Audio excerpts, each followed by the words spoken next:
Syederalun banjir yang melanda tikungan kilometer 24 Jalan Biren menuju Takengon pada Sabtu 8 Maret 2025 sekitar pukul 19 waktu Indonesia bagian Barat menewaskan satu orang dan satu lainnya masih dinyatakan hilang. Kejadian ini terjadi ketika dua bersaudara, Mardiana 17 tahun dan Rina Fitri 11 tahun terseret arus banjir hingga terjatuh ke jurang bersama dengan sepeda motor yang mereka tumpangi. Korban yang meninggal dunia, Rina Fitri, adalah seorang murid Minjangka, sementara kakaknya, Mardiana, seorang santri Daya Babus Salam Al-Aziziyah Blambla Deh Cempa Biren, hingga pukul 9.15 waktu Indonesia bagian Barat pada Minggu 9 Maret 2025 masih dalam pencarian.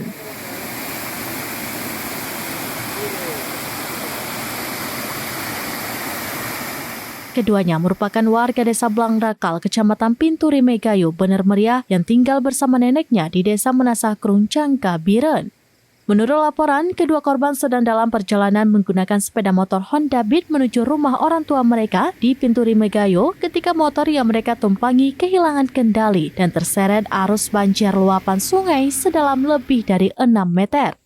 Tim gabungan yang terdiri dari TNI, Polri, Possar, BPBD Biren, serta warga setempat segera melakukan evakuasi. Rina Fitri ditemukan dalam kondisi meninggal dunia sekitar pukul 22 waktu Indonesia bagian Barat, sekitar 3 km dari lokasi kejadian. Jenazahnya kemudian dibawa ke RSUD Dr. Fauziah Biren untuk dilakukan autopsi sebelum dipulangkan ke Cangka, Biren. Bupati Biren Haji Mukhlis ST turun langsung ke lokasi untuk membantu proses evakuasi dan mengantar jenazah korban ke rumah duka menggunakan ambulans PT Takabea. Sementara itu, pencarian terhadap Mardiana masih terus dilakukan oleh tim gabungan.